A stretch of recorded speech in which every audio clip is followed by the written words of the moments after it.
حضرت عبداللہ ابن عباس رضی اللہ تعالیٰ عنہ سے مروی ایک روایت ہے، میں ایک دن حضور کے پیچھے بیٹھا ہوا تھا، سواری میں حضور کا ردیف تھا، تو حضور نے فرمایا اے بیٹے، اے لڑکے، میں تجھے کچھ کلمات سکھاتا ہوں، تو اللہ کے حقوق کا خیال رکھ تو وہ تیری حفاظت فرمائے گا۔ تو اللہ تعالیٰ جل شانہ کے احکام کی حفاظت کر، تو اسے اپنے سامنے پائے گا۔ اذا سألت فسأل اللہ، جب سوال کرے تو اللہ سے ہی سوال کرے، اللہ سے مانگنے کا مزاج پیدا کر لے کہ فرمایا تمہارے جوتے کا تسمہ بھی ٹوٹ جائے تو وہ بھی اللہ سے مانگو۔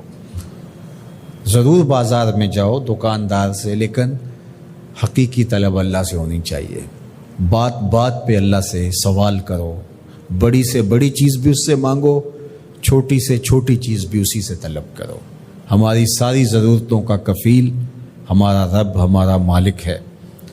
تو دوسری نصیحت یہ کی کہ جب تو استعانت طلب کرے، مدد طلب کرے تو اللہ سے ہی استعانت طلب کرے۔ وعلم، اور جان کہ اگر ساری امت، سارے لوگ، پوری قوم جمع ہو کے تمہیں فائدہ پہنچانے کی کوشش میں لگ جائیں تو تمہیں وہی فائدہ پہنچا سکتے ہیں جو تیرے لیے تیرے رب نے لکھا ہے۔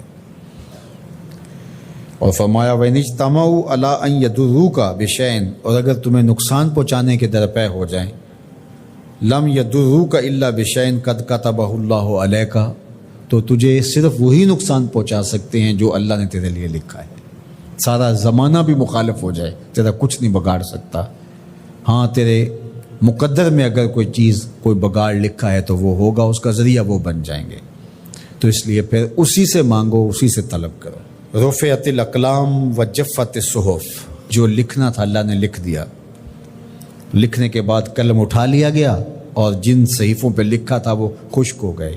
اب کتابیں بند ہیں، تو اس لیے اس نے تیرے لیے جو لکھا ہے وہ ہو کے رہے گا، تو خام خواہ لوگوں سے ڈرنے کی ضرورت نہیں ہے، اور تیرا فائدہ، تیرا نقصان اسی کے دستے قدرت میں ہے، تو اسی سے طلب کر، اسی سے مانگ۔ اور فرمایا تو اللہ تعالیٰ جل شانہ کو رخا میں، خوشحالی میں یاد کر، یعرف کا فی الشدہ، وہ تجھے مشکل میں پہچانے گا۔ یعنی جو شخص خوشحالی کے دور میں اس کے پاس دولت ہے، صحت ہے، تو اللہ تعالیٰ کو فراموش نہیں کرتا، اللہ اس کی بدحالی کے زمانے میں اس کو فراموش نہیں کرتا۔ وعلم، اور جان، ان النصر مع الصبر، کہ جو مدد ہے وہ صبر کے ساتھ آتی ہے۔ وان الفرج مع الکرب، اور کشادگی جو ہے وہ مشکل کے ساتھ آتی ہے۔ وان مع العسر یسرا، اور سہولت جو ہے وہ مشقت برداشت کرنے کے بعد آتی ہے۔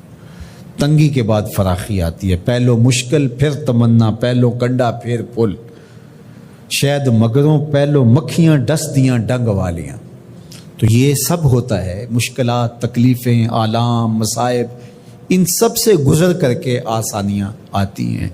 خود حضور کی زندگی دیکھ لیجئے، مدنی زندگی مکی زندگی کے گزرنے کے بعد، طائف کے مراحل کو طے کرنے کے بعد آتی۔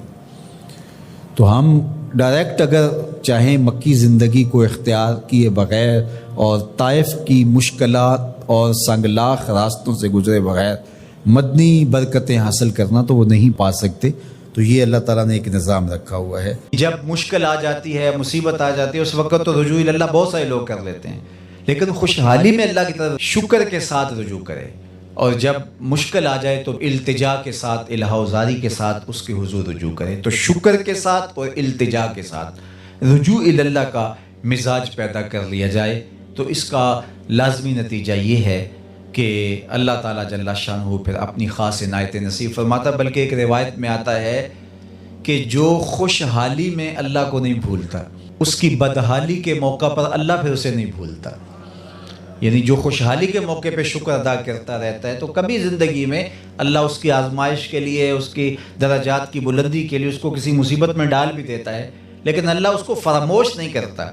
چونکہ بدحالی میں بہت سارے لوگ اپنے مقام کو کھو بیٹھتے ہیں، اور ناشکری کی وجہ سے کہتے ہیں کہ کبھی فقر کفر تک پہنچا دیتا ہے، لیکن اللہ تعالیٰ جل شان اس کو بھٹکنے نہیں دیتا۔ جو خوشحالی میں اللہ کو نہیں بھولتا، بدحالی میں اللہ اسے نہیں بھولتا۔ اور اسی طرح حضرت سیدنا علی المرتضیٰ رضی اللہ تعالیٰ عنہ سے مروی، جو اللہ کے دیے گئے تھوڑے رزق پہ راضی ہو گیا، اللہ قیامت کے دن اس کے تھوڑے عملوں پہ راضی ہو جائے گا۔ کہ میرے بندے تیرے پاس تھوڑا تھا، تو نے کہا کہ مالک میں واہ واہ خوش ہوں تیری تقسیم پہ، تو بندہ ہو کے راضی ہو گیا اور تھوڑے پہ راضی ہو گیا، تجھے لوڑ بھی تھی پھر بھی راضی ہو گیا، اور مجھے تو تیرے عملوں کی ضرورت بھی نہیں ہے۔ تو وہ یہ دیکھتا ہے کہ میرا بندہ میرے پہ راضی کیسے ہے، تو اللہ پہ راضی رہنا سیکھ جائیں ہم۔